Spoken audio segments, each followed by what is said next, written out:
Hello everyone, మేము last time east Godavari వెళ్ళి వాడపల్లిలో 7 శనివారాల మొక్కు కంప్లీట్ చేసుకున్నాం. ఆ పార్ట్ వీడియో నేను ఆల్రెడీ అప్లోడ్ చేశాను, కింద డిస్క్రిప్షన్ లో పెడతాను. మిస్ అయితే మాత్రం పక్కా చూడండి. సో మేము వాడపల్లి శనివారం కంప్లీట్ చేసుకున్నాం కాబట్టి రేపు కూడా ఉండబోతున్నాం. అందువల్ల ఈస్ట్ గోదావరిలో చుట్టుపక్కల ఉన్న పుణ్యక్షేత్రాలు ఇంకేమన్నా ఉన్నాయేమోనని చూస్తే ద్రాక్షారామం మనకి దగ్గరలోనే ఉంది. సో ఇక్కడికి మేము ఎలా రీచ్ అయ్యామంటే, మేము వాడపల్లి నుంచి రావులపాలెం వచ్చి రావులపాలెం నుంచి రామచంద్రపురం బస్ ఎక్కాం. ఎందుకంటే డైరెక్ట్ ద్రాక్షారామం బస్సెస్ లేవు అప్పుడు మేము వెళ్ళినప్పుడు. సో రామచంద్రపురం వరకు వచ్చి అక్కడి నుంచి ఆటోలో వెళ్ళామన్నమాట. ఈ క్షేత్రం పంచారామాల్లో ఒక క్షేత్రం అండ్ ఇది ఒక శక్తిపీఠం కూడా. అంటే మనకు 18 శక్తిపీఠాలు ఉన్నాయి కదా, అందులో ఒక శక్తిపీఠం ఇక్కడ ఉందన్నమాట. ఈ క్షేత్రంలో శ్రీ భీమేశ్వర స్వామి కొలువై ఉన్నారు. ఇక్కడ విశిష్టత ఏమిటంటే, మనకి శివలింగం 2 ఫ్లోర్స్ లో ఉంటుంది. అంటే శివలింగం ప్రతిసారి ఎత్తు పెరుగుతుంది అని చెప్పేసి అంటూ ఉంటారు. సో మనం కింద నుంచి దర్శనం మొదలు పెట్టుకొని పైకి వెళ్ళి శివలింగాన్ని దర్శించుకుంటాం. అలాగే అష్టాదశ శక్తిపీఠాల్లో ఒక శక్తిపీఠం ఇక్కడ ఉందని చెప్పాను కదా, ఆ అమ్మవారిని శ్రీ మాణిక్యాంబ అమ్మవారు అని పిలుస్తారనమాట. ఆ అమ్మవారిని కూడా మీరు దర్శించుకోవచ్చు. మన ఆంధ్ర అండ్ తెలంగాణలో మొత్తం 4 శక్తిపీఠాలు ఉన్నాయి. మీరు దర్శించుకున్నట్టయితే కింద కమెంట్ చేయండి. ఈ టెంపుల్ ఆర్కిటెక్చర్ గానీ ఎన్విరాన్మెంట్ గానీ చాలా చాలా పీస్ఫుల్ గా ఉంటుంది. మీరు మాత్రం గోదావరి జిల్లాలు విజిట్ చేస్తే గనక ఖచ్చితంగా మిస్ అవ్వకుండా ఈ ద్రాక్షారామ క్షేత్రాన్ని పక్క విజిట్ చేయండి. ఈ క్షేత్రం గురించి చాలా మందికి తెలుసుండదు అని చెప్పేసి నేను కొంచెం తెలుసుకొని మీకు చెప్తున్నాను. మేమైతే లాస్ట్ టైం కార్తీక మాసం టైంలో వెళ్ళాము. చాలా చాలా బాగుంది.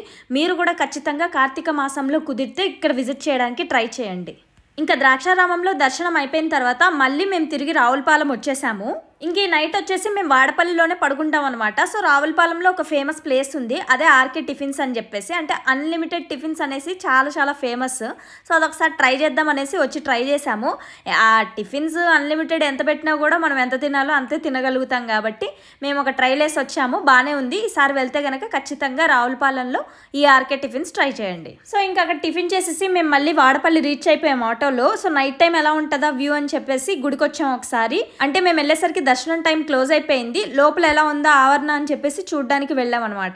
ఇంకా నెక్స్ట్ డే సండే మార్నింగే లేచి, గోదావరిలో స్నానం చేయలేదు కదా, వెళ్ళి స్నానం చేద్దామని చెప్పేసి మార్నింగ్ లేచి వాక్ చేసినాం. మేమున్న ప్లేస్ నుంచి లైక్ 1 కిలోమీటర్ దగ్గర ఉంది. సరే వాక్ చేసుకుంటూ వెళ్ళినాం. మార్నింగ్ అంతా కూడా చాలా నార్మల్గా ఉంది. సండే మార్నింగ్ రష్ే లేదు, ఎందుకంటే ముందు రోజు ఎర్లీ మార్నింగ్ వచ్చాక అంత రష్ చూశాను. నెక్స్ట్ డే అయితే అసలు ఒక్క మనిషి కూడా లేరనమాట. చెప్తున్నాను కదా, సాటర్డే పూట్ల మాత్రమే వాడపల్లిలో అంత రష్ ఉంటుంది. మొత్తానికైతే గోదావరి దగ్గరికి వచ్చేసాం. ఇక్కడికి వచ్చి మంచిగా మునిగి స్నానం చేసి కొంతసేపు ఆ మార్నింగే చాలా ప్రశాంతంగా అనిపించింది. ముందు రోజు మాకు అంత టైం లేకుండా ఇక్కడ వచ్చి స్నానం చేయడానికి, అందుకని సండే రోజు టైం ఉంది కదా, అందులోనూ కార్తీక మాసం ఆ ఎర్లీ మార్నింగ్స్ మనం నదిలో స్నానం చేసేసి దీపం పెట్టుకుంటే చాలా పుణ్యం, మీకు తెలిసిందే కదా. ఇంకా మా మమ్మీ మళ్ళీ ఇక్కడ కూడా దీపాలు పెట్టేసి వదిలిందనమాట. మీరు ఒకవేళ గోదావరిలో దిగి స్నానం చేయాలి అనిపించకపోతే ఆ గోదావరి వాటరే పైన షవర్స్ లాగా ఉంటాయి అనమాట, అక్కడ కూడా మీరు స్నానం చేయొచ్చు. సో ఇంకా మేము స్నానం చేసి రిటర్న్ అయిపోతే ఇక్కడ భలేగా అనిపించింది. ఇక్కడ చూసారా హట్ మొత్తం పాదుతో మొత్తం నిండిపోయింది. అదే మదర్ ఎర్త్ నేచర్ చాలా మంచిగా ఉంది కదా. సో ఇంకా మేము గుడికి వెళ్ళిపోయాము. గుడికి వెళ్ళే ముందు ఏంటంటే మనం ఈరోజు చేపించేది ఏంటంటే అష్టోత్తరం అనమాట. అష్టోత్తరంకి ఒక టికెట్ ఉంటుంది. ఆ టికెట్ అనేది మనం ఆన్లైన్లో బుక్ చేసుకోవచ్చు. ఆ ప్రాసెస్ నాకు తెలీదు, ఎందుకంటే మేము ఆల్రెడీ అక్కడ లైక్ చెప్పాను కదా, మాకు ఎవరైతే హౌస్ అలాట్ చేశారో వాళ్ళనే ప్రాసెస్ చేసేయమని చెప్పాము. వాళ్ళే ఇక్కడ స్లాట్ అవైలబిలిటీ కనుక్కొని మాకు చెప్పి మాకు డే బుక్ చేశారనమాట. సో ఈ అష్టోత్తరం అనేది ఖచ్చితంగా మనం ముందే స్లాట్ బుక్ చేసుకొని వెళ్ళాలి. డేలో 3 స్లాట్స్ ఉంటాయన్నమాట, అది కూడా మార్నింగే. సో 1.5 అవర్ గ్యాప్లో ఉంటుంది. సో మనకి ఏ స్లాట్ ఖాళీ ఉంటే ఆ స్లాట్లో మాత్రమే మనకి వస్తుంది అనమాట ఈ టికెట్. సో నేను మీకు చెప్పేది ఏంటంటే, ఒకవేళ ఈ అష్టోత్తరం అంటే లాస్ట్ వారం కంప్లీట్ చేసుకున్న తర్వాత ఈ అష్టోత్తరం ప్లాన్ చేసుకుంటే గనక అక్కడ లోకల్స్ ఉంటారు చూసారా, వాళ్ళ హెల్ప్ తీసుకొని టికెట్ బుకింగ్ అవి చేసుకోండి, ఈజీ అయిపోతుంది ప్రాసెస్. మాదైతే 11 వరకు అలా కంప్లీట్ అయిపోయింది. ఆ తర్వాత మా మదర్ వచ్చేసి బియ్యం తీసుకొని వచ్చారు ఇంటి దగ్గర నుంచి. సో ఆ బియ్యాన్ని ఇక్కడ మనకి దానంగా ఇస్తున్నారు. ఇంకా అది అయిపోయిన తర్వాత మేము ఆత్రేయపురం వెళ్దామని అనుకున్నాం. నేను మా కజిన్ ఉన్నామన్నమాట. సో మా మమ్మీ రానన్నారు. ఆ గ్యాప్లో మా మదర్ ఏం చేశారంటే, అప్పుడే కళ్యాణం జరుగుతుందని తెలిసింది మా మదర్కి.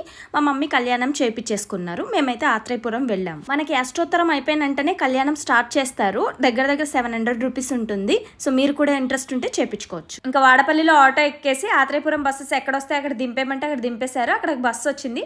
బస్సు ఎక్కేసి బస్ స్టాప్ వరకు వచ్చాము. సో ఇక్కడ ఆ రోజు సండే వల్ల మరి సండే పూట్లు ఎక్కువ ఉండరో ఏంటో తెలియదు కానీ కానీ సండే వల్ల చాలా షాపులు క్లోజ్ ఉన్నాయి. యాక్చువల్లీ నార్మల్గా అయితే ప్రతి ఇంటి వాళ్ళు పూతరేకులు పక్కగా చేస్తారనమాట ఇక్కడ. ఇంకా నా ఇన్స్టాగ్రామ్ నుంచి ఒక కాంటాక్ట్ అయితే వచ్చింది, వాళ్ళ ద్వారా నేను వెళ్ళాను అనమాట. ఎందుకంటే తెలిసిన వాళ్ళ దగ్గరికి వెళ్తే ఇంకా చేయొచ్చని. యాక్చువల్లీ నా ప్లాన్ ఏముండే అంటే పూతరేకులు పైన రైస్ ఫ్లోర్తో చేస్తారు కదా రేకులు, అది తయారు చేసే విధానాన్ని నేను క్యాప్చర్ చేద్దాం అనుకున్నాను. కానీ అది మార్నింగ్ పూట్లో చేస్తారంట. మేము ఆఫ్టర్నూన్ పూట్లో వెళ్ళేసరికి ఎవరూ లేరు. సరే అని చెప్పేసి ఒక 2 బాక్సెస్ అయితే నేను కొని తెచ్చుకున్నాను అక్కడి నుంచి. సో ఇంకా నేను అక్కడి నుంచి వాడపల్లి వెళ్ళిపోయాను అనమాట. అక్కడి నుంచి మేము రావులపాలెం వచ్చేసాం. ఎందుకంటే నైట్ బస్సు ఉంది మాకు రావులపాలెం నుంచి హైదరాబాద్ వరకు. సో నైట్ వరకు ఏం చేద్దామని ఆలోచించాం. కొంచెం టైం ఉంది కదా అని చెప్పి అక్కడే కొన్ని కిలోమీటర్ల దూరంలో మనకి అయినవిల్లి అని చెప్పేసి శ్రీ సిద్ధి వినాయక టెంపుల్ ఉందన్నమాట. అది కూడా ఈ గోదావరి జిల్లాలో చాలా చాలా చాలా ఫేమస్ అయింది. సో అక్కడికి వెళ్ళడానికి బస్సెస్ ఉంటాయి, కానీ మా దగ్గర టైం లేదు. ఎందుకంటే బస్ టైమింగ్స్ వేరీ అవుతూ ఉంటాయి కాబట్టి. అందుకని చెప్పి డబ్బులు ఎక్కువైనా సరే మేము ఆటో మాట్లాడుకొని వెళ్ళాము. కానీ రావులపాలెం టు అయినవిల్లి జర్నీ అయితే చాలా చాలా చాలా బాగుంది. ఎందుకంటే మొత్తం మనకి కొబ్బరి తోటలు వస్తాయి, అరటి తోటలు వస్తాయి, మొత్తం పొలాలు వస్తాయి. అండ్ చాలా దూరం వరకు మనం లైక్ గోదావరి కాలువ ఉంటుంది చూసారా, ఆ కాలువ గుండా వెళ్తూ ఉంటాము. మధ్య మధ్యలో చాలా చిన్న చిన్న విలేజెస్ వస్తాయి అన్నమాట. అద్భుతంగా ఉంది. నాకు ఆ జర్నీ చాలా చాలా నచ్చింది. ఈ గోదావరి జిల్లాల్లో మనం మెయిన్గా ఎంజాయ్ చేసేదైతే జర్నీ అనండి. సో మొత్తానికైతే మేము ఈవినింగ్ 5:30 తర్వాత అలా ఈ గుడిని చేరుకున్నాము. ఈ గుడి అయితే చాలా చాలా ఫేమస్, అయినవిల్లి సిద్ధి వినాయక టెంపుల్. సో వినాయకుడి టెంపుల్ అనమాట. మనకి మెయిన్గా మన తెలుగు రాష్ట్రాల్లో ఫేమస్ టెంపుల్ ఏంటి వినాయకుడికి? కాణిపాకం. సో కాణిపాకం లాగా అయినవల్లి కూడా చాలా చాలా ఫేమస్ అనమాట. లోపల మొత్తం కెమెరాస్ నాట్ అలౌడ్. ఇందాక ద్రాక్షారామంలో కూడా అందుకే నేను లోపల కెమెరాతో ఏమీ క్యాప్చర్ చేయలేకపోయాను. ఇక్కడ కూడా నేను పెద్దగా క్యాప్చర్ చేయలేకపోయాను. కానీ మీకైతే ఖచ్చితంగా ఈ ప్లేస్ని విజిట్ చేయమనే చెప్తాను. ఇంకా మేము వెళ్ళింది కార్తీక మాసం కూడా కదా. సో ఆ టైంలో లైట్స్ అంటే టెంపుల్స్ అన్నీ కూడా చాలా మంచిగా లైట్స్తో డెకరేట్ చేయడము, ఎక్కడ చూసినా దీపాలు, ఇవన్నీ కూడా చాలా చాలా బాగుంది. ఇంకా రావులపాలెం రీచ్ అయిపోయి కొన్ని అయితే షాపింగ్ చేసాము. స్వీట్స్ అయితే రకరకాలు ఉన్నాయి ఆ బస్ స్టాండ్లో మొత్తము. సో డిఫరెంట్ స్వీట్స్ మా మమ్మీ కట్టించింది. అండ్ అక్కడ ఒక డ్రింక్ చాలా ఫేమస్ అబ్బా. మీ ఎవరికైనా తెలిస్తే ముందే కమెంట్ చేయండి ఇది చూడక ముందు. కానీ తెలియని వాళ్ళ కోసం చెప్తున్నాను. అక్కడ వాళ్ళ ఓన్ బ్రాండ్ ఉంది. ఏంటంటే ఆటోస్ అనమాట. మనకి థమ్స్ అప్, స్ప్రైట్ ఎలాగ ఒక బ్రాండ్, ఆటోస్ అనేది అక్కడ ఒక బ్రాండ్. వెళ్తే కనుక పక్కా ట్రై చేయండి. సో ఇదండి మన వ్లాగ్ డీటెయిల్స్. మీరు కూడా వాడపల్లి వెళ్ళి రావచ్చు ఈజీగా. ఒకవేళ వస్తే గనక ఈ ప్లేసెస్ అన్నీ కూడా తప్పకుండా కవర్ చేయండి. ఒకవేళ మీకు ఏమైనా డౌట్స్ ఉంటే కింద కమెంట్ సెక్షన్లో కమెంట్ చేయండి, తప్పకుండా నేను రిప్లై ఇస్తాను. And last and final note, నా ఛానల్లో న్యూ వీడియో అప్డేట్స్ తెలియాలి అంటే మీరు బెల్ ఐకాన్ అయితే ప్రెస్ చేసి పెట్టుకోండి.